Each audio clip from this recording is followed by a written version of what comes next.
Great. Yeah.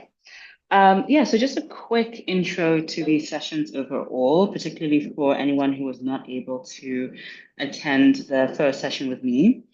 Basically, Emmanuel and I have been in this business, I mean, I guess in some sense officially since 2018, which is I think 7 years this year. But even before, maybe even since 2016, we were working in the business and we have learned a few lessons, some easy, 99% of them very hard. But we have a lot of information to share. And oftentimes people are asking us individually, can you tell me about this? Can you tell me about that? And actually, this is a bit of an aside, but I've been doing one-on-ones with anyone and everyone in our team. And it's really interesting to see how many people are interested in our founding story, even within our company. How many people have their own interest in starting businesses. And so, yeah, we really wanted to just take a moment to in a more organized way, in a way that can reach as many people as possible, share what we've learned, specifically our journey, but also some of the more, I don't know, boring, basic details that you might not get elsewhere, including, sort of how we arrange our information and data. And we're hoping that whether you have never started a business before or whether you are a couple of years into the business, there's still something interesting here, maybe even helpful for you. So I did my session more on the I don't know, bigger strategy, financing, registrations, kind of like that sort of non-physical side of the business.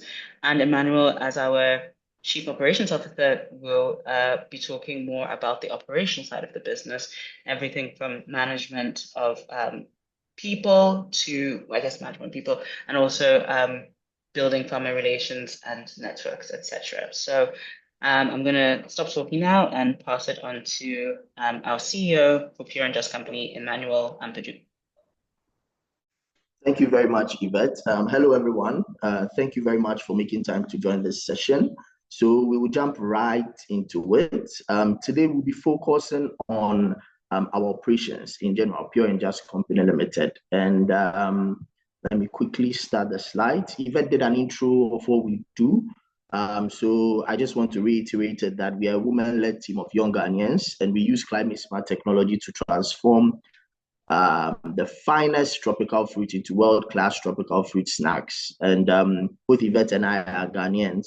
And so that's basically what we do. And I'd like to say that I'm only able to perform my functions or my role very well because I have an understanding business partner, and we've been working together for roughly over 7 years now, and deciding to both perform our roles separately and assist each other is what helps us achieve maximum results. So I just want to reiterate that having a co-founder has been very helpful, and we are able to also share ideas. We are able to critique each other's work and then brainstorm to move the company forward. And in Yvette's talk, she mentioned the importance of having a co-founder. So maybe later you can go check it up on YouTube or ask for the recording, because it was super helpful. So yes, we are headquartered in the eastern region of Ghana, and I placed this there specifically to factor this in my talk because it's very important, like Yvette mentioned in her talk. If you didn't join, I'll just reiterate it. Some of the basic regulations and requirements you need if you want to run a food processing company or even any company as such. You need to know the regulations, the government regulations, the requirements, the certifications that are needed. So we are headquartered in the Eastern region, and I'll explain why when I speak about setting up a factory. We are FDA certified because we process fruits, and the regulatory body that handles that in Ghana is the Food and Drugs Authority in Ghana. We source our raw materials also in Ghana and some parts of Ivory Coast, and most of our farmers are Global Gap certified. So Global Gap is a certification for raw produce, that's farmers. And then if a farmer has that certification, it shows that they are following a certain kind of requirement that are documented and can be traced. So their traceability is also assured, and they're following some basic health, hygiene, and safety protocols. We are also HACCP certified, and we are looking to complete our FSSE 22,000 in the next quarter. That's Q2. So that is an important information. So we'll jump right into it. We source our produce from the eastern region of Ghana, some part of central region. Now we source in BA as well, and even in Ivory Coast. So I wanted to give an overview of the places where we source our fruits. And then also in this slide, I've keyed in the varieties that we work with, and then also some specific districts or areas where we get those produce from. So I'm going to go right into explanation. Our process is simple. For us as a dried fruit company, we source the fruit from the farmer. So I handle sourcing. I communicate with farmers. I perform farmer audits together with our monitoring and evaluation lead. And so before we fulfill an order, first of all, I need to make sure the fruits are in season. I need to communicate with the farmer to know if we can get the volumes to produce the order that Yvette brings. And in doing this, I'll be talking about some of the things that we as a company have been able to do to build long-lasting relationship with our farmers, to be able to even still get supply when we are hard on our finances or when we have financial challenges. I'm going to run us through as well. So we bring the fruits from our farming partners. We receive it at the facility. The fruits processed, sliced, put on trays. The fruits are dried, and then we take them out of the dryer. I'm just summarizing our process flow because I'll talk about it in details and some of the things that anybody who wants to start a dried food processing company or even a food processing company or any company should take into consideration. Then we offload the fruits, we package them and ship to the market. So we have a database of about 150 farmers. In there are even let's say aggregate and then big farms that have outgrowers. So in total, we could say we have between 200 and 300 farmers. And these farmers we've been working with over the past 7 to 8 years. I was even working with some of them when I started my dried pineapple project way back in university. And how have we been able to build this database of farmers who give us consistent supply? Some of our farmers have been working with us for as long as 7 to 8 years. Some of our farmers are so understanding. Some of them, to me personally, have even become family. And so we are going to talk about that quickly. One key thing from working with farmers all the way back in university days is to be a host and not a hero when you go to a farming community. Often, there's the mentality that I've started a business. You are my raw material base or my supplier. So I'm going to give you money. I'm going to offtake your product. And I am coming to help you, or I am coming to change your life. That mentality sometimes becomes a problem. But for us as Pure and Just, we go to the community, the farming community, or to the farmer as a host. What does it mean? We go to tell the farmer that together we are going to work. Together we are going to learn lessons. Together we are going to fail, and together we are going to succeed. And so I am not coming to teach you how to do your work well that you do not already know. I'm rather coming to receive feedback and support you the best way that I can. I am not coming to make you super rich. Together, we can help each other become profitable in our businesses. So we've had farmers that even currently, a typical example, practical example, is we face some challenges at our factory. We lost some fresh fruit, and we have some farmers that like, I'm going to give you this amount of fruit for free because I sympathize with what you are going through. And how did we achieve that? My second point, we build trust by being honest and transparent. We build trust by being honest and very transparent. We've had to send WhatsApp messages to farmers between us and our client, or emails between us and our client or bankers for them to see that we are expecting payment. The payment is not in. We've had visits of farmers visiting our factory. And when they visit, we don't treat them like, oh, these are farmers. And when we have dignitaries come to our factory, we treat them like, oh, these are big dignitaries. No, farmers can come to my office. We give them a tour. We talk. Also, we try to be present when we can. We try to be present when we can. So periodic visits, some announced, some unannounced, periodic phone calls, and then also listening to their needs. We might not be able to solve all their needs, but we lend a listening ear to them anytime they have challenges. So we listen to their needs. And one important thing that we even do is in our newsletter, over a year or two, I think 3 years, we try to profile our farmers to also tell their story and showcase what they can do. Personally, looking at our capacity, we might not be able to even take all the farmer brings, but based on the network that we have of other dried fruit or fruit processing companies, I'm able to link them to other food processing companies for them to supply them. And in doing all this, we don't lose track of professionalism. We make sure that we are being fair and objective in the business that we do. So I try to let each of our suppliers understand that we need to have a fair playing ground in terms of you need to supply me a certain quantity. I need to give another farmer the chance to also supply me a certain quantity. So before the season begins, we talk to these farmers, visit their farms, do our audit. We give them contracts based on the quantity they can supply. We give them a schedule. And if we can, we pre-finance them, we support them. We pre-finance them. And so we always make sure that we are communicating with them before the season comes, because our business is demand driven. If we don't have an order, we can't take fruit from the farmer. So we try to always make sure that we are giving them feedback, we are calling them periodically, we are taking feedback from them and supporting them when we can. Good. So that is about the farmers, that's our suppliers, how we keep a good relationship with them even when we are low on cash flow. So I just want to quickly run through setting up a factory so that we can ask a lot of questions and I can answer your questions as you run. In setting up a factory, you need to, number one, know the type of business you want to do and the capacity or scale at which you want to set up your factory. We started off in Yvette's kitchen with a small dehydrator. Then later we moved to a small space, which was like a simple light space at Malandawi.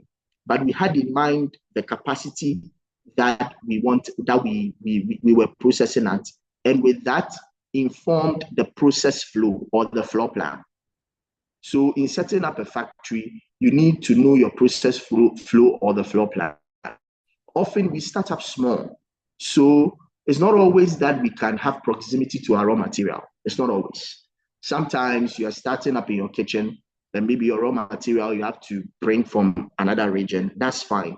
But you need to keep in mind that regardless of how small you are starting or the space you are starting, you need to have a floor plan. That will help you have a process flow. Because even in acquiring the basic manufacturer's license, you need a process flow that makes sense. And thankfully, FDA now has a certification for kitchen. People start businesses in their kitchen, in their living room, in their hallways, etc.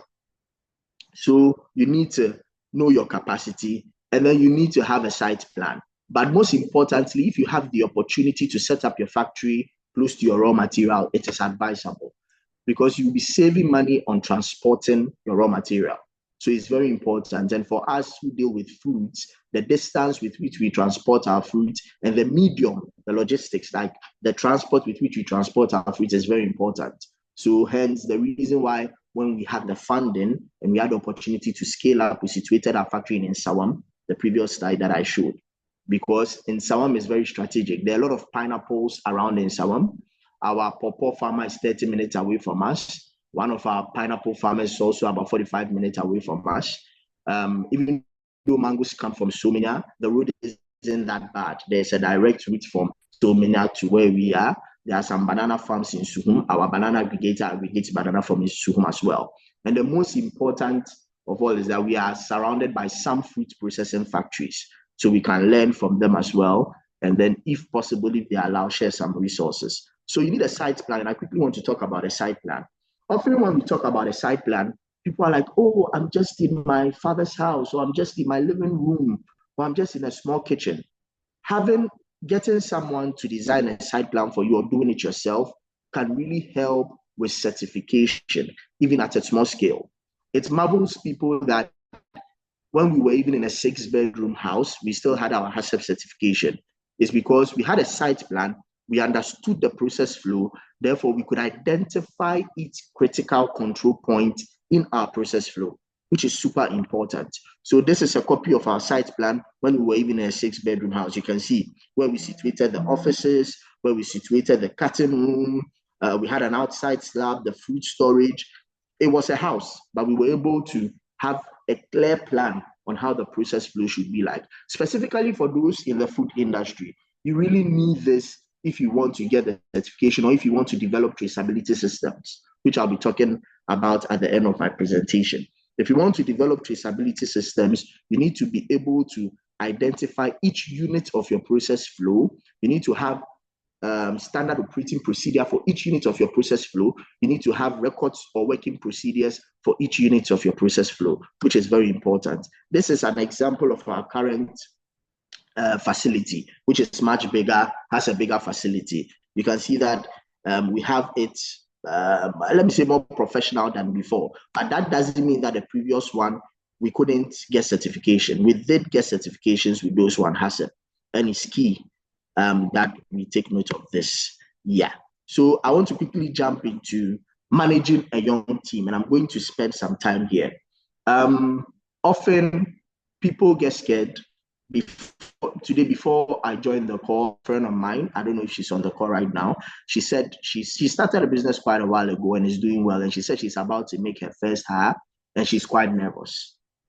She's quite nervous. For Yvette and I, when we started the business, we didn't have the funds to really afford certain professionals. So we hired high school graduates. I remember our first production manager had finished university in a different field, and we hired him. And one of the things that we did intentionally was to train. Before I prepared this slide, I was looking through our training folder, and we have so many pictures. So I can't overemphasize this enough. As an entrepreneur starting, no matter the scale, we need to train again. I always say this. If you have not trained someone, you can't expect anything from them. It's different with the qualification they are coming in with, but they require a certain level of training on the job. And we must be intentional about it. Training is the seed we sow so that we can get the harvest. If not, we shouldn't expect a lot from people if we haven't trained them. We have one of our longest serving staff, Justice, who started with me all the way from Brekusu when I was in Ashesi University second year. And today he's a data officer. He started by carrying fruit on his head, peeling fruit even in Yvette's kitchen, moving all the way from Brekusu to come and peel fruits. And we helped him go through school. Today he's a data officer.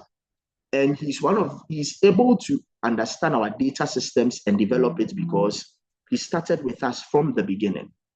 He's been trained in receiving fruits, peeling, cutting, drying. He was a dryer monitor for over 2 years.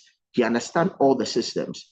And today, he's a champion of data in the organization because he's able to walk through each unit and train them because he's been trained. So we make sure that we are training our staff. I think it's unfair to any employee if they haven't been trained, but a lot is being expected of them. So you can train by doing and getting them to observe. You can have planned or scheduled trainings where you bring experts to come and train them. All the way when we were in a shared facility, we used to bring experts to train them.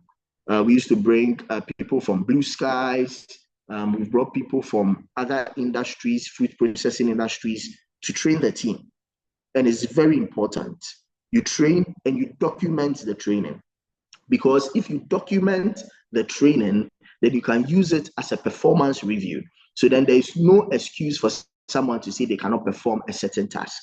Even up until today, we try to tell our staff what training do you need, and the best way possible that we can, we help them. One key thing too is to let your workers know that their personal development is their responsibility. So they need to communicate to you, and in the best way possible, you should be able to help them perform their roles or get training for their roles. So it's very, very important. And in building a young team, one key thing is communication. In Pure and Just, Yvette to attest to it, we always emphasize on communication. And we are still learning, we are still building our communication systems, but we've realized that we need to communicate the best way possible. It's better to over communicate than to under communicate. So being a company that employed young people, high school graduates, some even JHS graduates, and some of them have been with us since we started for 6-7 years. I want to highlight the story of Alice. You might not know her, but I just want to highlight her story. Alice, our packaging lead, she's in charge of the entire packaging department. Alice is a high school graduate who joined us and was just cutting fruits. She took interest in learning more. We trained her. 7 years down the line, Alice is in charge of packaging. We've provided digital training for her. We've provided training on quality management practices, general manufacturing practices, and everything that she needs. But one important thing is we've realized that Alice has improved in her communication to the extent that in her department, we have the highest employee retention rate. People love to work in her department. And it didn't happen by magic. It's because we were intentional with training her and teaching her how to communicate. In Pure and Just, even if you're going to charge your phone, you must tell us, I'm charging my phone for about 30 minutes. I will get back to you. Because we have a lot of WhatsApp platforms that we communicate on. And we've taught, or we are trying to build communication systems so well that even if you are charging your phone and you're at work, you have to let us know that I'm charging my phone for 30 minutes. It's because we are in a culture or a community where we find it hard to express ourselves or sometimes communicate. So in communication, we try to create an open space or a safe space where people will feel free to express themselves with respect, And it has worked so well for us. Currently, we have a staff capacity, just production staff capacity of about 96, with 70 of them all being below the age of 28. And we are seeing massive improvement with communication and people expressing themselves. Another thing too that we do is we show them that we truly care. We show them that we truly care about them. Yvette mentioned she's having one-on-ones with the team, a team of 96. She's in Ghana just for a short trip and she's having one-on-ones with them. I'm always scheduling one-on-ones with them, taking feedback from the team. One of the ways we've succeeded in streamlining our operations is the fact that we show people that care and we give them the autonomy to work.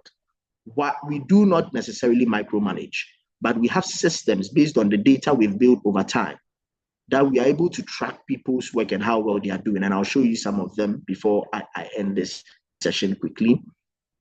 We are trying a model that most people told me will not work, but it's working.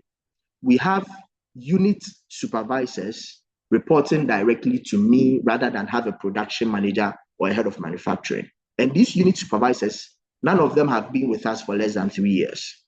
Even when we didn't have the sophisticated process that we have now, the little sophisticated process that we have now. Why?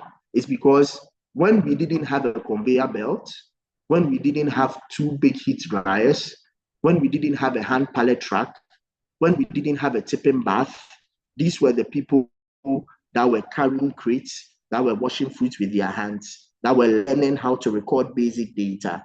And now they are unit supervisors. And they are running the department so well that for now, we don't see the need for a production manager.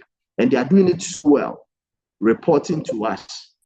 So it's very, very important that you train, you communicate, and you show them that you truly care by scheduling one-on-ones when you can. Simple things like going to work and seeing your staff and asking them, how are you doing? It's very, very important.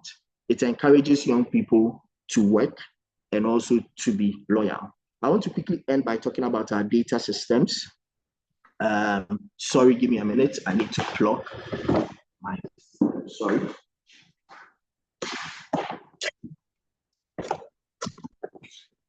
Thank you very much. I to plug my machine. So quickly, sorry.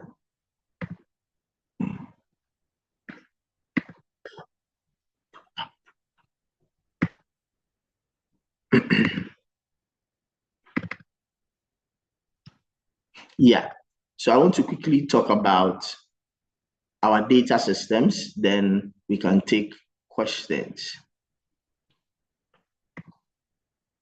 So for Pure and Just, starting from the beginning, we wanted to make data-driven decisions in our operations. And we didn't want to make decisions based on sentiments or based on just emotions. We wanted to take data. And we started off by taking data in a simple way on paper, transferring it to Google Sheets. And even now, we do use Google Sheets. So I want to show you a typical example of our data systems in all transparency. So in here is our production data sheet. This is where we record all our production data. We record data from processing, that's fruit arrival, when the fruits arrive. When we process them, we record the data. When we dry them, we record the data. We even have unique batch IDs for our drying trolleys. We have data for our offloaded fruits. We even have data review notes where from time to time we review the data we do. We do sensory evaluation for all our products. Let me take my time and explain it very well. It is important that we record every single thing, track it. It helps training, and it also helps us have a written document or a system down. Whether I am around, Yvette is around, Yvette is not around, people can go there and have basic information. It also helps us grow, know our true strength, and it helps us track things in a timely manner. We have a timestamp. You can see the timestamp on the left where we track data in real time to make sure that we are having enough data to make decisions. So for our fruit arrival, we record the dates the fruit came, the fruits, each fruit has a source ID, the fruit variety, the arrival time, the supplier name. We even record vehicle details, the arrival weight, the rejected weight. We record bricks. We record every single thing to help us make decisions. The same for our processing data, peeling and cutting. We record our processing batch ID, our fruit source ID, variety, the weight we cut, the spot weight, the weight on trays, the compost weight, the total compost weight, the bricks, the people who are processing, the time they started cutting, the time. We record every single data. And we've realized that over time, recording data has helped us improve our processes and make better decisions. And it's making our unit heads experts in their own way. It's making them experts because not only are they just working, they understand what they are doing. So they understand the importance of recording the vehicle number of the car that brings our fruits. They understand that if anything happens, it will be easier to trace. They understand the importance of recording the sugar content of the fruit at arrival. They understand the importance of recording that before you process. So they understand that no farmer must supply us fruit unmatured. The fruit must be matured and have a certain breaks. They understand that before we process, we must also check the breaks, and that informs the sweetness of the fruits that we dry. And in doing this, people become a master of their unit or their department. And it's very important that as a business, you take data and track your data. Very important, especially if you are in processing. It will help you grow organically, know when you have to scale up. It will help you with your batch unit economics, calculating the price of your product, how much it costs you, see your margins, see where your biggest cost is, see where you work on, where you need to work on reducing cost. Often we overlook this. So all this data goes into a dashboard. And this dashboard tells within a year how many fruits we processed, how many fruits we received, how many fruits we dried, and then the conversion, the percentage. So just a typical example to show you. I'm just going to show this last example. 1st January 2024, all the way to 31st December 2024, it shows us in clear view how many people we processed, how many received, how many dried we had, and the conversion rate. Now, someone asked why I'm showing this. Most companies typically want to get a software or an ERP to start recording data. You can simply use Google Sheet or Excel to do that. And as you grow and the data becomes overwhelming, then you can now migrate. It is very important that we save costs and invest where matters the most. So this is a simple Excel sheet developed by Peter and myself, and it's been very, very useful for us. So useful to the extent that in production, we tell each unit's head, each manager in production, that you have to speak with figures and data. You can't just say things. So they understand the work that they are doing. And for me, as the operations manager or lead, it helps me understand it better, and I make decisions based on this data and not out of sentiments. So this is a brief on our traceability systems. So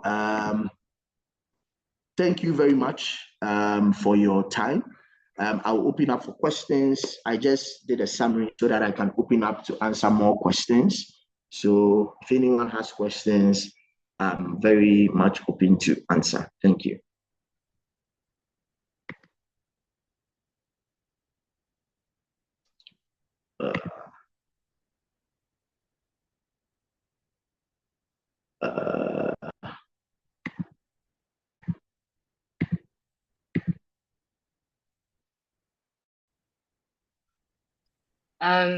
Yes. So we had some, thank you for raising your hand. We also had some questions from the registration, so I can also share those. Emmanuel, or do you already have them, Emmanuel? Let me check. Sorry. Okay, no, don't worry. I can go and find them and put them in the gift, and we can start with the questions that are in the group. So I'll unmute so that everyone can ask their question. 1 second.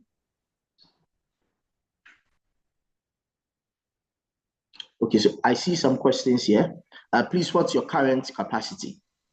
Okay, so our current capacity is a day we are able to do 8,000 kilos. That's 8 tons of fresh fruits, 8 tons of fresh fruits. And we are able to get, so each fruit has different conversions. With mango, we are able to get 800 kilos a day. So wrapping it up in a month, we are able to do 10 to 15 tons of dried fruits. That's 10,000 kilos to 15,000 kilos of dried fruits. But we started off in Yvette's kitchen, we started off with a capacity of about 20 kilos of dried fruits. Then at Moringa Connect, we were doing about 500 kilos of dried fruits per month.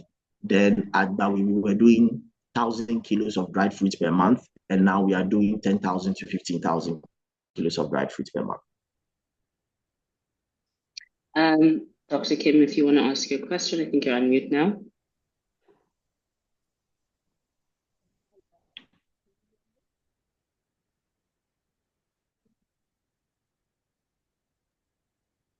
We can't hear you. So please type your question. And Dolores, I've just invited you to unmute. Perfect. Hi, good afternoon, everyone. Emmanuel, that's a great presentation. Well done. I would like to find out from you, what sustainability practices do you follow in the cultivation and production of your foods? Is there any sustainability practices you guys follow? Thank you very much. So the first thing we tried to work on sustainably when we started was how to manage our waste, because we get a lot of waste. And when we were in Bawe, we designed a biogas system that, with the help of Ghana Climate Innovation Center, that actually didn't really work because of the type of burner we had. And so we decided to give the waste to, so that I think is very sustainable, because then we do not have to pay and transport our waste and dump it anywhere. So we give the waste to our cattle farmer. That's number one. Number two, in our current site, we give our waste to a company called Green Energy, and they turn it into compost or organic fertilizer. That's also something that is super sustainable in our processes. So for now, I think that's the major. I don't know if Yvette has anything to add on that question specifically. Yeah, so that's the major sustainability practice. On the farming side, we try to work with organic farmers, but the reality on the ground is we don't have much organic farmers in Ghana. For example, Ghana doesn't have a lot of organic mango farmers. Pineapple, a few pineapple farmers. Pawpaw, we work with FGA farms. A year ago, he was organically certified, and we try to encourage our farmers to use very little chemicals. So I have a trick I do when I go for farmer audits. As maybe our monitoring and evaluation lead is talking to the farmer, or as I'm working with the farmer, I walk a few distance. As you walk around the farm, you look out for containers of chemicals that they use. And in our farmer reporting questionnaire, we ask them, what kind of chemicals do you use on your farm? So as you walk around, if you see any chemical that in our research and in updating our knowledge about farming is harmful, we draw their attention to it and encourage them not to use those chemicals. We are doing something quite interesting with our pineapple outgrower scheme, our pineapple project, which I'll talk about that a bit. But we are trying to work with DAS Biogas to provide us organic fertilizer, which is the, how do I say it? It's the residue from biogas production to use to grow the pineapples. And I think that is very sustainable as well. I'm going to take a question from the chat and pose it to you. I think it's also a very important one. So this is on the sourcing side, sourcing of our fresh fruit. We have a question: how did you start with your first few farmers? The reality here in Accra, well, in Ghana, is that if you go to the market, there are people, very specific people known as the market queens, who control supply. So how did we get our supply established in the first place, Emmanuel? Good. Thank you very much. So yeah, market queens are very powerful. Yeah, they control a lot of the produce coming from the market. We didn't start from the market. We started with the farmers, because per my background, I was working with pineapple farmers in Brekusu, and that is why currently we still dry the sugarloaf variety for pineapples. It's not really common to dry sugarloaf, but Yvette and I have been able to push very hard. We dry sugarloaf and export sugarloaf. I started with pineapple farmers in Brekusu, so I understood the scale of farmers. We have very small scale farmers that even at your little capacity, you can buy from them. We have medium scale and large scale. On the worldwide view, what we call large scale in Ghana might not be even small or medium scale in Europe or elsewhere. But these small scale farmers that have between half an acre to 1 acre or 2 acres, depending on the agreement and consistency of supply you want, they could be able to supply you. You just need to figure out logistics, because there are a lot of farmers that have maybe half an acre or a plot or 2 plots of the produce that you need, but you cannot identify them. That's the problem. So often you need to do your research, engage people, attend some of these roundtable programs, talk to GIZ, and some of these programs. They have enormous data on small scale farmers or even communities that have that grow a certain produce. And if you go there in person, you will find maybe a lady having a plot of that produce, and you'll be able to arrange with a person to buy it. Buying from the market can be very expensive because they've added their margins, transportation, profit on it. And sometimes produce sold in the market are not that quality like getting it straight from the farm. Thank you. Since no one else has their hand up, I'm going to ask another question from the chat, and please do feel free to add your questions to the chat or to use the raise your hand button thing. Okay.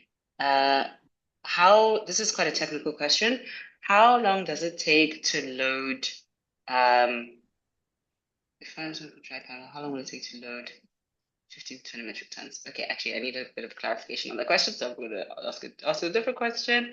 Are we currently running at capacity? What does the future look like? Yeah, currently we are running on capacity. I can say we are running on full capacity with the major dryers we invested in currently. But we faced a bit of challenges, but we are solving them. But currently we are running on full capacity. For the past 2 months, November, December, we did run on full capacity, even over capacity, because each dryer is supposed to take 3 tons, but we are loading each dryer 4 tons. And the dryer is very powerful, and with consultation from the manufacturer, he says we can do that. The future is to maximize our capacity in our current location. I spoke about the importance of data and not just wanting to scale up because you have demand.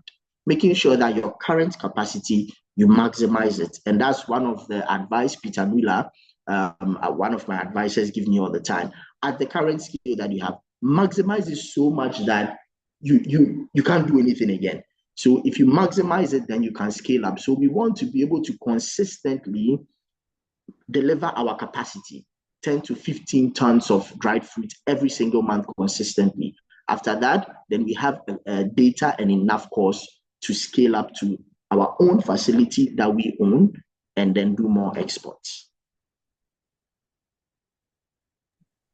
I'm going to ask Dr. Kim. She's ready now, I think.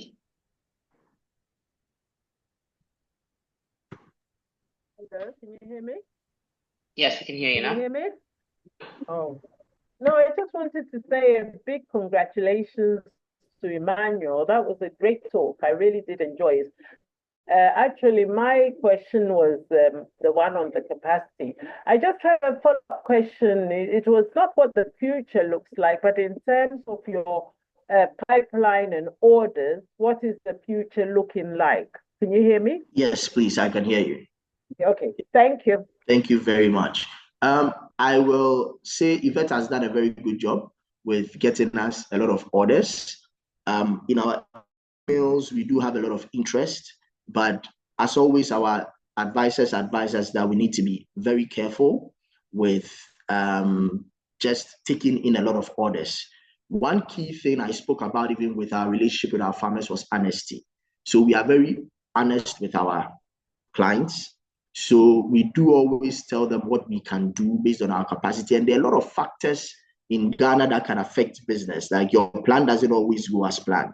So it still boils back to my point on taking enough data and maximizing our current capacity, making sure that our current capacity, we are good at it, we deliver on time, we deliver consistently, we deliver quality products.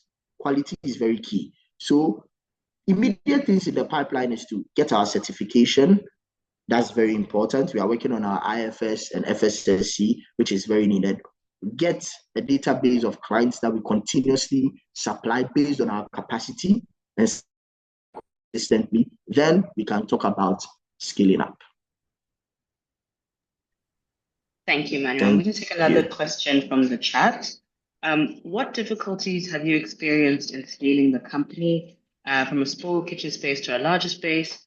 When did you feel it was time to change the production space? Thank you very much. So the difficulty in scaling up is funding. Funding is number one. Funding is very true. But our business, we've learned over time. So our business grew organically based on demand. At a point, we realized that a lot of people needed a container load of dried fruit, and we couldn't do that in our space. We couldn't do that. So then it was time to scale up. We couldn't produce 10 tons of dried fruit in a month, because by the time we'll be done processing 10 tons, we'll be in 6 months into expiry. So it was time to scale up. The biggest lessons I'm learning is that as you are scaling up, your problems are also scaling up. So your challenges are scaling up. So you need to be prepared for it. You need to prepare for it, not only in terms of having a consistent supply or a large number of farmers to supply from, but workers, how to manage them, how to manage your time personally as a founder, how to focus on important things and designate, how to also train. In Bawe, we never had a facilities manager, but in our site, we have a facilities manager. Provide training for them. It's very, very important. And then also keep an eye on quality. If you cannot produce consistent quality products in your kitchen, don't think about scaling up, because it will be very much difficult to scale up. So I've answered, we felt like scaling up when we saw that there was demand for a container load. And then the difficulties were funding, also the problems. Anticipate problems will definitely come as you are scaling up. It's very important. Thank you very much. This one I think I will answer. Sorry to butt in, but it's a question that I think is actually more on my side of the work, but I think it's very an important one, and I maybe didn't talk about it much in my presentation. So the question is, how do you identify consumer preference for dried fruits? How do you adapt your products offerings to meet these needs? And then what challenges do you face in market penetration or expansion, particularly in countries with lower awareness of health and snack options? Okay, I'm going to answer some of that. Okay, so the first one, how do you identify consumer preference and then also the market penetration? I'm going to answer these two parts together because they're actually, of course, really linked. So one was that when we started the company, we knew already that we wanted to produce a world standard product, something that would represent the creative and operational capacity that is possible here in Ghana. And so it needed to do well in whatever country it was, whether it was Ghana or the UK. But obviously, we didn't necessarily have access to easily be talking to buyers in the UK. And even here in Ghana, we weren't necessarily able to talk to every single customer. So what we did was just like slowly build our experience and build our understanding of the consumer. And that kind of happened in two stages.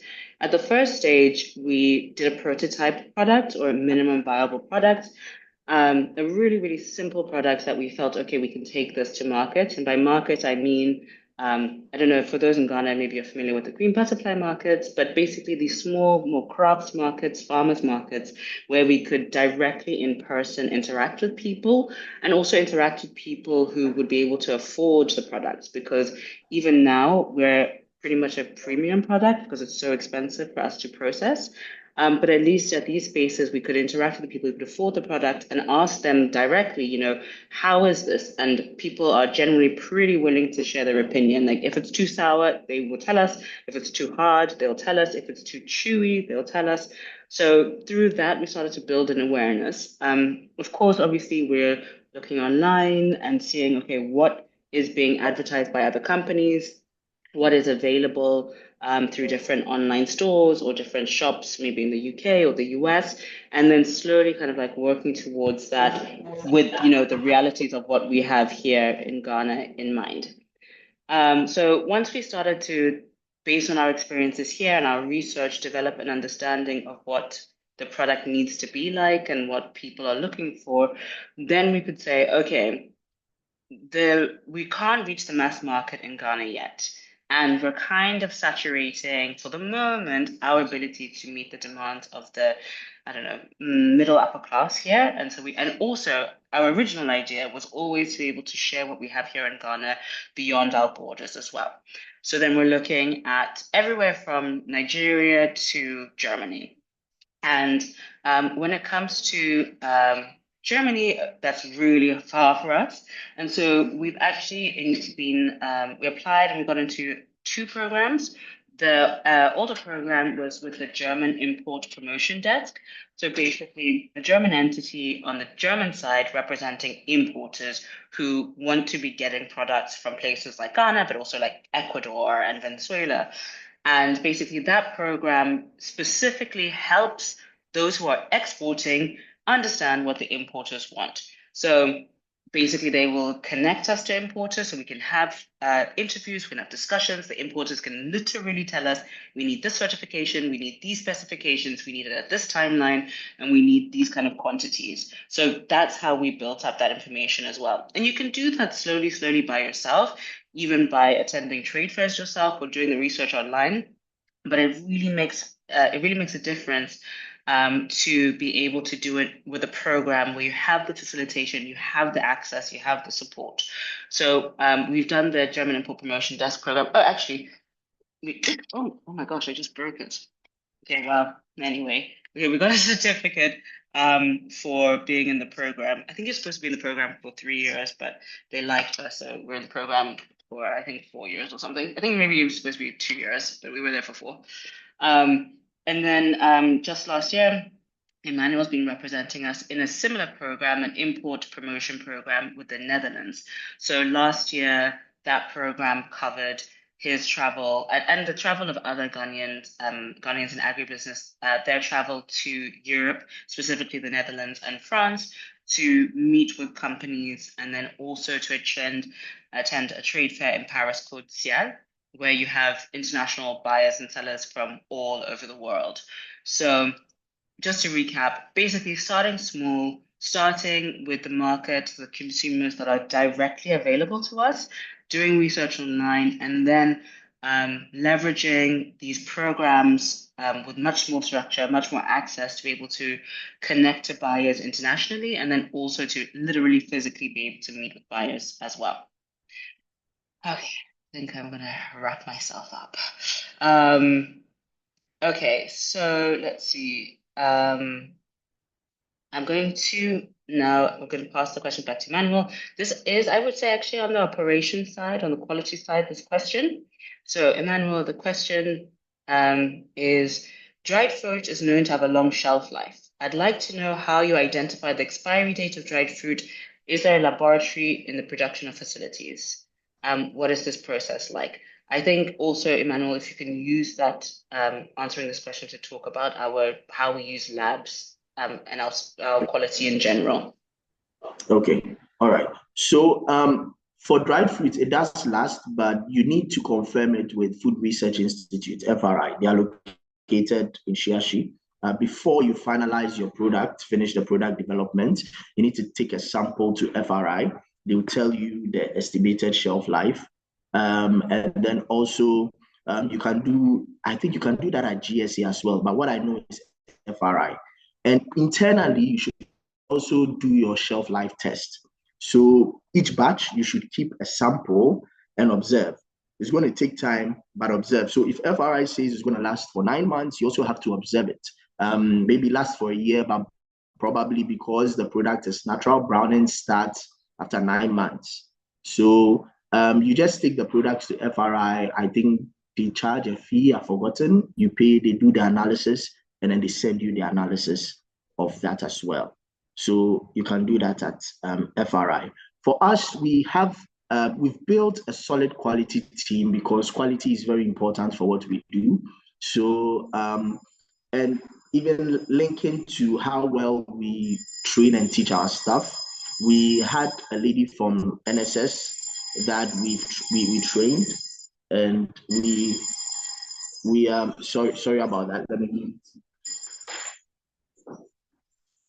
Yeah, sorry about that.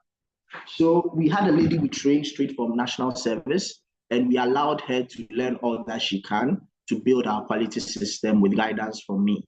So we have a quality team that keeps samples, do testing, in-house testing, external testing in laboratories. Some of the labs that you can test in GSA, Ghana Standard Authority, you can do SGS, it's a private lab, quite expensive. FDA does some analysis as well, and then Food Research Institute. So I see the next question. Yvette, do you want to answer that? How do you get Ghanaians fall in love with your products? Yes, I was actually going to give you a different question just because I think this session, I want to make sure we get to all of the sourcing farmer questions. Sure. And then at the end, we can do more of the sales side. So the question I wanted to ask is, have you considered partnerships with agricultural inputs companies to ensure the quality of raw materials aligns with your brand values? Yeah, thank you for that question. I get this question a lot, but we have it has crossed our mind. But the difficulty in doing that is we started small and it was very hard to get quality fruit because you have the big players going to offer more money. So we had to develop a relationship with our farmers that have become a core of our business. So having that business farmer relationship is very important to us. And that is what has ensured the success of our consistent supply.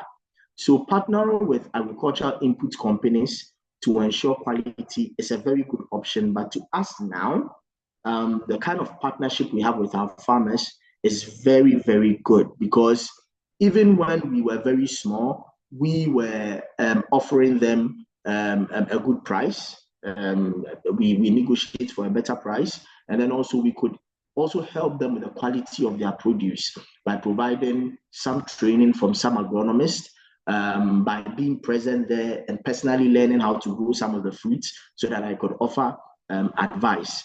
And then this relationship has been built so well that for now, we want to directly work with the farmers.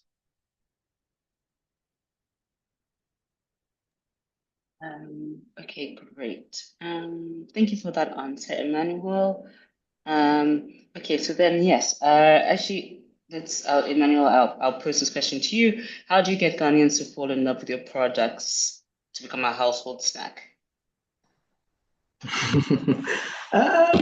Okay, so I think one key thing about us is we are very honest and open and transparent. We don't shy away from sharing. So we tell our story on social media. I'm going to talk on the non-technical side and come to the technical side. And so people are able to relate with us because we have nothing to hide. We share everything. Even when we were very small, but we were doing factory tours, and people could come and see where their products are being made. We could take video of a day in my life when I'm going to the farm and everything and showcase it. So people are able to relate with our products. That's why they love it. On the technical side, we make sure that we are providing quality fruits. Number one, from taking feedback from customers and working on it. Number two, sourcing quality fruits and communicating with our team for them to even understand what we are doing. Yvette used to make some of our stuff, who are even production stuff, go with her on fairs, do shop activations so that they also interact with customers, and it makes them feel proud that I am making this product. So any feedback the customer gives goes directly to the one cutting the fruit, so he understands what he or she is doing. That over time is what have made people love our produce, our products. Great, thank you. I think we addressed most of the questions in the chat. Does anyone have any further questions? We have about 5-10 minutes left of this call. The call is scheduled for 4 to 5 p.m., but we are happy to do another 10-15 minutes. So we have about 10 minutes if anyone wants to raise their hand, ask a question, or add a question to the chat.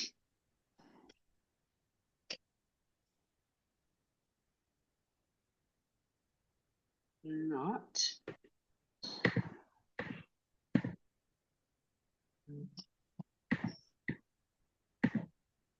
So I'm just gonna look in the chat one more time and make sure I didn't actually miss anything. Oh, sorry, Dolores did raise your hand. One moment. I think you should be able to unmute Yeah, now. hi, Emmanuel. Hi. I would like to know whether you have incorporated any innovative drying or packaging technologies to maintain the product's purity while extending the shelf life. Okay, thanks for that. For now, no. So initially we tried vacuum sealing our products. Now it's basically just the normal process of packaging. The thing with dried fruits is that the critical control points are mainly your drying temperature and then also metal detection. So often the quality is assured once you dry well, taking into consideration the moisture content of the dried product, the temperature at which you dry, and the time. And not just the temperature at which you dry, the temperature at which you process too. So then you must process in an environment that can keep the fruit fresh before you put it in the dryer, and then also dry at a certain temperature before you take it out, test the moisture, and then test for metal detection. So based on these critical control points, you are assured of quality. So we haven't really looked into other innovations or innovative ways to ensure quality, but with these critical control points, quality is assured. But moving forward, we like to explore packaging machines and stuff. But I like to say this. One of the things I realized personally visiting factories in the Netherlands and in France compared to here in Ghana, one of our values or goals is to create jobs. So if we invest in a machine that can pack, people will lose jobs, even though it's effective. And the unemployment rate here is high, and we want to give young people the opportunity to also earn a living or a livelihood. So that is one very important thing that we are always mindful of. Thank you for that. We have maybe time for one more question. So the question here is, how do you avoid accidental cuts during fruit peeling? Do you use metal gloves? I think that's a really good question on the processing side of our operations. Yeah, so to avoid cuts, we need to do a lot of peeling trainings. So you train people on how to peel. There's a technique on how to peel. First of all, they must wear hand gloves. These gloves are quite hard and not so, it's not easy for a knife to cut through. But they are not metal gloves. They are not metal gloves. The reason we don't use metal gloves is because, number one, apart from the fact that it's expensive, you need to reduce the contact of metal to the fresh fruits, because metal detection is key when you are drying fruits. So we use these hand gloves that are quite thick, and they must be trained. Training is very important. Training in peeling is very important. So the more they peel, the more they learn, and hardly do we have cuts. I don't know if I'm adding that or adding to that answer or adding another question, but maybe Emmanuel can talk about the challenges of sourcing, or the challenges or tips of sourcing the right equipment for us to use here in Ghana, especially with the gloves. I think we've tried a few different options with gloves. Yeah, so you have to, so for gloves, you need to be careful, because if you use, let's say, for example, the gloves for the surgical gloves or the vinyl gloves, and a piece falls on the product and you dry it, it's going to affect the product. If it is detected, it's going to affect the product, and it's not healthy. So you need to try different methods, different gloves, to be able to get the right gloves. So trying and taking data and experimenting over 5 years, we've been finally able to settle on a particular type of glove that is good for peeling and cutting. To Yvette's question, even for peelers, it was very hard to get a specific kind of peelers that were good, that ensures quality of the product. So our current peelers we are using, we had to import from South Africa.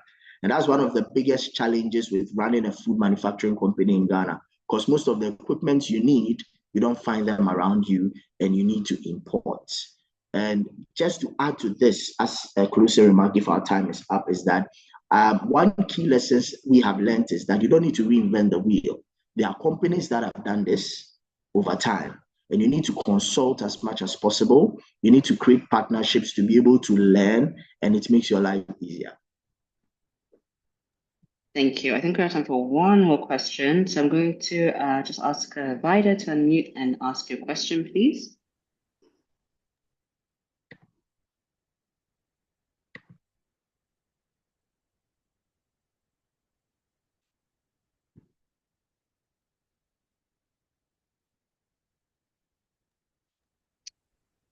Oh, Vida, did I see you unmute for a second there? Yes, yes. So thank you for the opportunity. I wanted to find out in relation to drying, it means you're using dryers, right? Yeah. So I wanted to find out the source of fuel? Is it that you are relying on the solar because you find ourselves in this part of the world, or you are using a different dryer that is able to meet up with the demand? Because I know most of the time they are advocating that we use these solar dryers, but you could see that sometimes looking at the capacity, you cannot depend solely on the solar to dry your product. Thank you very much. I like that you asked this question and added a bit of information. So even before I personally got into dried fruit, it was all about solar dry, until you actually solar dry fruits and you realize that it takes forever to dry the fruits. And also, I spoke about temperature and I spoke about time being key in drying. Solar dryers, the ones I've seen, so I don't know if I'm allowed to mention this, but the ones I've seen with one of our partners, it takes them about 48 hours to dry just about 200 kilos of fruits. And looking at the volumes, solar dryer is not efficient yet. And so we use LPG powered dehydrators or gas powered dehydrators. It can be powered by biogas, but it needs a lot of work. So for now, we use LPG powered dehydrators. But the future is to use boiler powered dehydrators. That's a huge kettle. You fill it with hot water, then you use biomass to heat it. The water passes through heat exchangers to dry the fruits. That's the future. The interesting thing about that is you can use even the seeds of your mangoes. You can dry the seed of the mango, use as fuel to boil the kettle for the hot water. They use palm kernel shells, coconut husks, coconut shells. They use cashew shells or, sorry, mango seeds. That's the future. But currently we use LPG powered solar dryers. Sorry, LPG powered dryers. Okay, thank you. I think I'm going to wrap it up because we're a bit tight on time, but thank you very much, everyone, for joining. We are going to make the recording available on YouTube, and I'll send the link on our probably via email and also on our social media platforms as well. Emmanuel, do you have any final remarks, any parting words? Yeah, so my last words are that you have to learn to be open, honest, and transparent when you're running your business, even to your workers. Let's not sometimes take the typical stereotype we hear about how people are or Ghanaian workers are, but we can try in our small way to do differently. You might not succeed always, but if you have 50 people, definitely there will be one person you can make an impact on. Number two, make sure you are tracking your data, record data. Data is very important. And then finally, learn from other industry players. You don't need to reinvent the wheel. Learn from what they've done. It makes your work easier. Thank you very much. Thank you so much, Emmanuel. Thank you very much, everyone, for joining. Please follow us on our social media platforms. You can either search Evia Farm or Pure and Just, and you will find us. And again, I'll make this available on our social media platforms, definitely on LinkedIn. Okay, thank you very much.